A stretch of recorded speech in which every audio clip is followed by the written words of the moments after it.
I didn't learn the price of betrayal from the shouting. There wasn't any. The lesson came in a tone I'd heard in boardrooms and in kitchens, the voice people use when they've already decided what your answer should be. Budget cuts, Carter said, eyes soft, with a kind of management pity I couldn't afford. The office smelled like citrus wipes and warm plastic. Seattle rain tapped the windows like someone rehearsing a knock. I'd spent 2 years training a model to see patterns no one else could, and somehow it failed to predict this. Or maybe it did, and I ignored it because I still believed in the life I thought I was building. You'll land on your feet, he added, like gravity and mercy were on retainer. I boxed my things, a coffee mug from the first hackathon, a photo strip of Lena and me pulling faces, a notebook full of margin math that looked suddenly like a diary of a man talking himself into hope. I didn't argue. I signed. I shook a hand I used to respect. And I walked out with the particular silence a bad hallway gives back. At home, the lights were on, though the day hadn't fully ended. I don't know why I went straight there, instead of the bar on 3rd where men go to count losses over ice. But I did. Our building's elevator was slow, polite, the way it has always been. I remember thinking how courtesy can become cruelty when you need it to move faster. The door wasn't locked. My name on the mail slot looked like a stranger's. I set the box down and heard a sound I'd cataloged as ours. The shift of the bedroom door, a laugh muffled by a hand. I didn't storm. I didn't say a single clever line. I opened the door and stepped into a version of my life that did not include me. Carter's watch was on the nightstand. Lena's hair, the color she'd said she wouldn't ever change again, fanned across a pillow we picked out after a Sunday brunch 2 neighborhoods ago. There are details your brain files, even when your heart refuses the upload. The angle of a shoulder, a heel half off, a bedside glass with lipstick you paid for. He found a towel. She found a tone. Evan, it's not, but it was, and I didn't need the rest of the sentence. I put the notebook on the dresser and left with nothing else. I took the stairs because the elevator would have been too kind. The studio in Ballard wasn't a backup plan. It was the last unburned room of the man I used to be. Exposed brick, a window that overlooked an alley where a barista wrote encouragement on a chalkboard every morning as if hope were a drink special. That first night, the rain sounded like it meant well. I lay on a mattress that sagged in the middle like an old argument and tried to inventory what I still had. My hands, my code, a truth I hadn't said out loud yet. They hadn't just taken my marriage. They'd tried to take my name off the work I bled for. Sleep came the way a guilty dog returns. Slow, unwilling, pretending it belongs somewhere else. The email arrived at 2:11 a.m., the hour when the city takes a breath, and you can hear refrigerators perform lonely miracles. Subject line, contract routing. The sender was a junior analyst who should have known better or maybe knew exactly what she was doing. The attachment was small, but the damage was tall. A routing diagram from our partner's legal department. Funds earmarked for a provisional license, cut through a new LLC I didn't recognize, then back into a discretionary pool flagged for executive incentives. Someone had drawn a little smiley face on a sticky note in the scanned PDF. I stared at that smile like a confession. You think betrayal announces itself with thunder. More often, it wears office supplies. In the morning, I called a man who doesn't exist on LinkedIn. We met years ago when my first startup was trying to license a dataset no one wanted to admit they'd scraped. He answered on the 3rd ring and listened the way mathematicians listen, not to the words, but to the shape of what the words imply. He gave me a name, Dana Park, and an address I already knew. The glass tower 2 blocks from the waterfront where the lobby is chilled to preserve orchids and secrets. Dana ran the partner company's top line, like a surgeon runs a hand over a rib cage. Gentle, exact, ready to cut if the tumor is real. I didn't bring a lawyer to that first meeting. I brought my notebook. Dana didn't bring a handler. She brought coffee and the kind of silence that lets truth be louder. I sketched the model's evolution, the losses we clipped, the feature engineering that pulled signal from the gusts of noise everyone else ignored. I showed commit history Timestamps. The way the model's performance curve bent exactly when we introduced the trick I'd found by accident on a ferry ride, when the bay looked like hammered silver. Then I slid the routing diagram across the table. This LLC, I said. I don't know whose it is, but I know what it does. Dana didn't blink. She called in her head of compliance, who did blink, twice, like someone waking from a nice dream. They excused themselves for 10 minutes that lasted 7. When they came back, Dana said my name like a verdict that had options. Evan, she said, would you be willing to help us put this in order?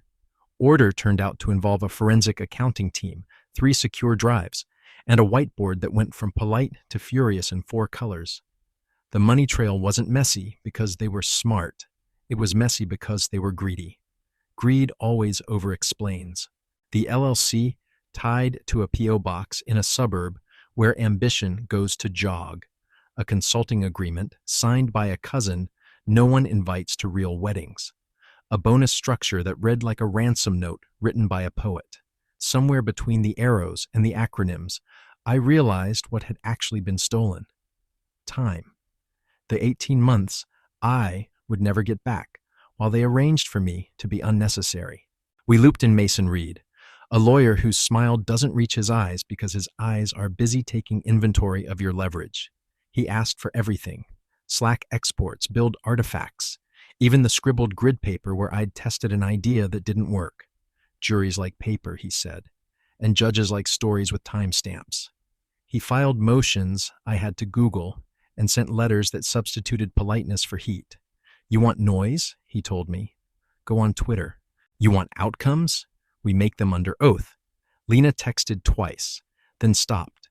The messages were short, curated, like a museum's description of a painting that hurts people. I didn't answer. Her Instagram filled with the kind of life people live for other people's eyes. New dress. A neon-lit bar I used to think was ours. A cake tasting. A hand on a wine glass that used to be mine to hold. Then the announcement slid into my feed like a dare. Birthday and engagement brunch. Rooftop, downtown Seattle. Dress elevated neutrals, RSVP required. I stared at the RSVP button long enough to understand what I was about to do wasn't about rage. Rage burns quick. This required a different element. Cold. The week before the brunch, Dana and I rehearsed the sequence the way climbers rehearse a route. Where to place weight, where not to look down. There would be 2 reveals, she said. Hers first. Mine second. You don't have to speak long, she told me. Let the document speak. Let the timing do the rest. I nodded. Timing had been their weapon. It would be mine. I bought a suit I couldn't afford and considered that a down payment on the man who would walk into that room. The rooftop looked like money had grown legs and learned hospitality. Seattle's skyline was a row of teeth grinning at its reflection. I arrived early enough to watch staff arrange champagne the way soldiers arrange medals. A string quartet tuned for an audience that would mistake acoustics for class. I signed the guest book with a steady hand. Hello, Lena. Carter saw me before she did. His face did the math. Probability, risk, optics. He crossed the floor with a smile made of policy. Bold of you, he said. On brand, I replied, and watched his pupils do the smallest, truest thing they'd done in months. Contract. Lena approached an address the color of denial. Evan, she said, as if the syllables might still belong to her. I didn't answer. A microphone popped. The quartet hushed. Dana took the small stage with the casual authority of someone who had spent her 20s being underestimated and her 30s sending flowers to her younger self. Thank you all for being here, she began, voice carrying without strain. Celebrations are about naming what's true. The room turned the way sunflowers turn, all at once and for the same reason. Dana spoke about innovation the way a person speaks about someone they actually love. Then she pivoted. And truth is also about giving credit where it belongs. She said my name, full, first and last, and for a second the building itself seemed to adjust to accommodate it. She outlined the partnership. Deliverables, Milestones, oversight. She didn't mention betrayal. She didn't have to. She mentioned benchmarks only I could have hit, and a pathway for the product that matched the exact map I'd sketched in a tower 2 blocks away. A few heads turned toward Carter, reflexive as coughs. The applause was the strangest thing I've ever heard. Sincere and confused at the same time, like clapping at a wedding where someone just objected in the right way. When it softened, Mason stepped forward the way a tide steps toward shore. Inevitable, almost kind. He wasn't there to give a speech. He was there to serve. The bailiff followed, neutral in the way gravity is neutral. I moved through bodies and breath, and the faint, expensive smells people wear when they're sure the evening will end in their favor. I stopped in front of Lena and Carter. Up close, triumph looks like makeup under lights. I didn't raise my voice. I didn't need to. For the record, I said, this is me landing on my feet. Mason handed Carter the summons and complaint. Another set went to Lena, for her part in the LLC's paper-thin veil. Somewhere to my left, a glass rang against a tray, like a bell at a fight. You can't stop once it starts. Cameras lifted. A cousin tried to laugh and swallowed it wrong. Carter's mouth began a sentence his future wouldn't let him finish. And then the quartet, out of cues, played the only thing they could think of. Something bright and ridiculous that made the moment meaner. I didn't stay for cake. I didn't need sugar. I needed air and the sound of a city that hadn't chosen sides. On the street, a bus sighed the way tired things do. My phone buzzed with messages from numbers that had been asleep for months. I read none of them. I walked to the water and watched a ferry shoulder its way toward Bainbridge, unbothered by the weather, master of a route it had learned by repetition and resolve. The lawsuit was only the start. The courtroom would be brighter. The documents would be colder. And for the first time in months, I wasn't. Courtrooms have their own weather. The air is always a degree cooler than you want it to be, and the light is honest in ways people aren't. On the first morning of hearings, I sat behind Mason while he arranged our exhibits with the serenity of a man setting out teacups he'd inherited from a line of wolves. Across the aisle, Carter's legal team wore the color of confident invoices. Lena sat one seat behind him, spine straight, jaw set in the posture of a person who is out of excuses, but not yet out of ways to pretend. The judge, a woman whose gray hair had made a pact with gravity and won, began with the ordinary music of rules. No phones, direct answers. Counsel, move it along. When Mason stood for opening statements, he didn't raise his voice. He shortened it like a blade. This is a case, he said, about time stolen and truth repackaged. It is about intellectual property laundered through shell agreements and a marriage used as a staging area. He clicked the first slide, and the monitor filled with commit history, dates, hashes, annotations that only matter to people who know what it costs to write something that works.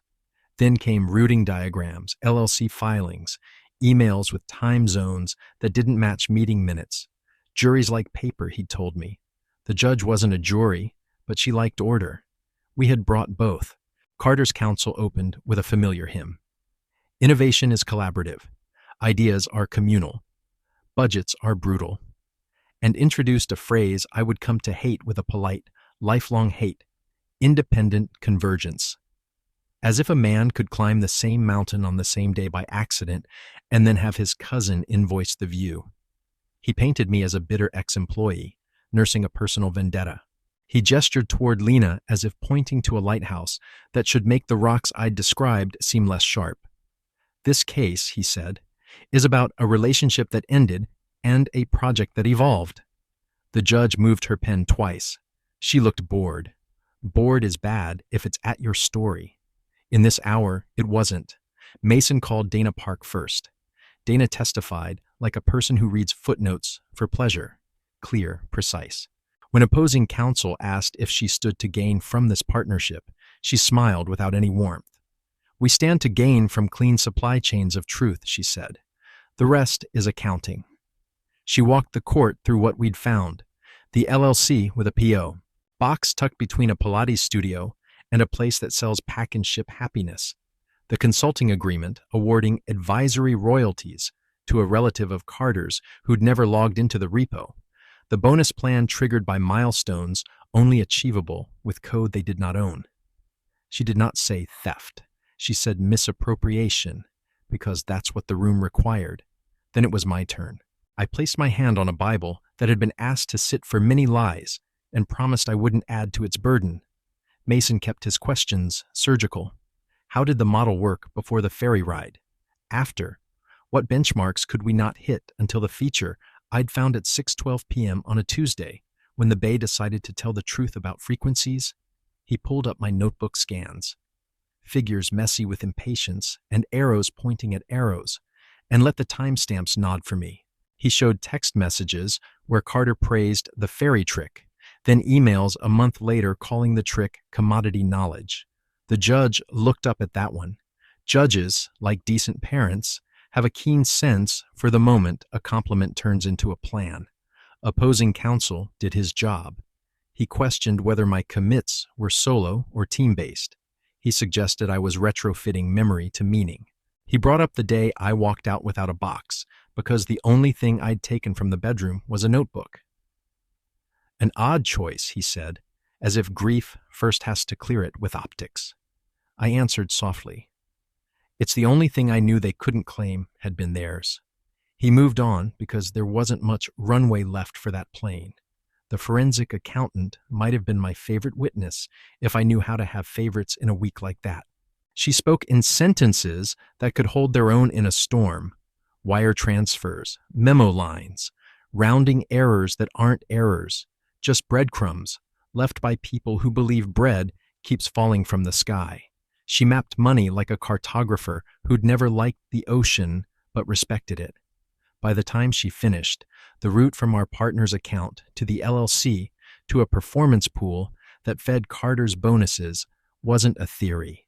It was a road with mileage markers. Carter took the stand on day 3. Men like him always believe they can talk their way out of math. He smiled with the morale of a pep rally and thanked the court for the opportunity to clarify. He described leadership offsites and whiteboard epiphanies.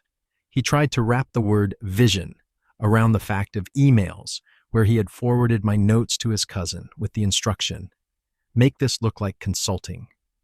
Mason let him talk. Then he walked him back through the messages with a patience that was not kind. You wrote this, yes? Carter agreed. And you received this, yes? Carter agreed. And this is your signature? Carter's voice moved a half step lower, the way people's voices do when they've started negotiating with their own narrative.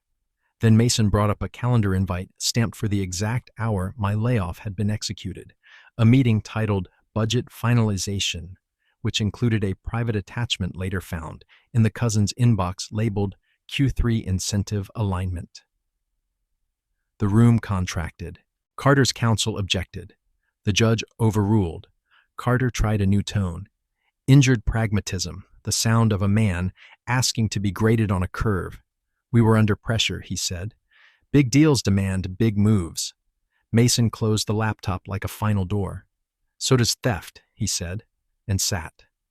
Lena's turn came with the hushed anticipation of a lightning strike that might find a tree or a child. She wore a navy suit that spoke fluent respectability. Her lawyer kept her world small. Domestic routines, the end of affection, a general unhappiness that made poor decisions look like context instead of choices. When Mason stood, he didn't ask about the bed. He asked about brunch. He asked who had paid the deposit. He asked whether she knew the venue's AV invoice included additional handheld microphones because an announcement had been requested by the client. He asked whether she was aware of the LLC's registered agent being housed in her sister's co-working space. No, she said, I wasn't. Her voice didn't crack, it thinned. People think a crack is where truth escapes. Often it's the thinning, the oxygen leaving a room, that tells you what you need to know. The meltdown didn't happen where you'd write it if you were writing it for television. It didn't happen on the stand. It happened in the hallway outside during a recess, where law and anger share a water fountain. A local reporter approached. Carter, who had been careful with nouns all week, reached for adjectives. He called me vindictive. He called Dana opportunistic. He called the court performative. And in the background of that impromptu sermon was a poster reminding visitors that proceedings are recorded, hallways included. His lawyer tried to pull him away. His voice tried to get bigger than the room and failed. The clip aired by evening. It didn't help him. On the last morning, the judge spoke for 47 minutes that felt like a hand on a wheel, turning a ship back toward a line it should never have crossed. She used words that wear uniforms: injunction, damages, restitution. She ordered the LLC dissolved. She referred the matter to the district attorney with a phrase that made the room forget to inhale: potential criminal fraud. She spoke my name once, simple, unadorned, and attached it to the code and the idea I had stewarded across a long, lonely year. Then she looked at Carter like you look at a student who thought the test was about charm. Leadership, she said, is not a license. There's a sound a losing table makes when the verdict hits it, the friction of papers against wood, the careful untying of a future from its previous assumptions. I heard that sound. I watched Lena touch her temple as if a headache could make a difference. I didn't look for her eyes. We were long past any language that could translate this back into kindness. Outside, the sky had the color Seattle falls back on when it is out of ideas. Mason shook my hand like work well done, and then immediately started talking about enforcement mechanisms because justice takes a bow only when it's collected. Dana nodded once, an acknowledgement between people who met a problem at full height. The reporter tried again. I said nothing. Words had done their part. Documents had done the rest. The months after a public victory are intensely private. People expect confetti. What you actually get is spreadsheets. Mason handled the settlement, the return of equity, the licensing that should have been routine, a year ago if men had been better. My phone filled with two kinds of messages: apologies and opportunities. I answered the latter. I named the new company Forge Labs because there are only two places that make anything worth keeping: kitchens and forges, and I already knew how to cook. We rented a small space in a building that used to house a printing press. The ghosts liked us. We were loud but purposeful, smudged with effort and ink of a different kind. I hired a pair of engineers who had been told they were not a culture fit at places that mistake mirrors for values. We built a product roadmap that didn't require any cousins. Dana didn't promise a red carpet. She promised a clear lane and a firm handshake. It was more than enough.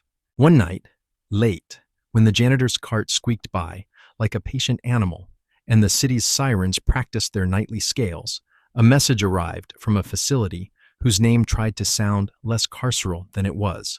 Lena wanted to talk. It wasn't about us. It was about regret, the way people name capital losses. Without adjectives, just numbers. I didn't reply that night or the night after. There's a point at which closure becomes performance. Beyond that, quiet is the only honest punctuation. Weeks later, I sent a single line: I hope you build something true with what you have left. It wasn't forgiveness. It was offense. The first time a founder sat across from me and told me how their advisor had siphoned equity through documentation errors, my chest burned in a place that had learned to stay unlit. I listened without interrupting. Then I opened a folder labeled receipts. Checklists we'd built from my mess, paper trails to keep, red flags to catch, clauses that close loopholes. Forge Labs didn't invest money at first. We invested maps. Money came later, the way healthy things do, as a byproduct of systems that respect truth. People ask about revenge like it's a course you can take. Syllabus, fuel, fire, finale. If you're lucky, you learn something else instead. That the best revenge is not the burn, but the build. The part where your name no longer needs to be defended because it's attached to things that stand up in the daylight. The part where the room that once exiled you becomes a room you leave early because there's work you want to return to. On the anniversary of the brunch, our team gathered on the roof of a building with a less dramatic view, but a better lease. Someone brought cupcakes with tiny hammers on them because symbolism doesn't have to be subtle to be sweet.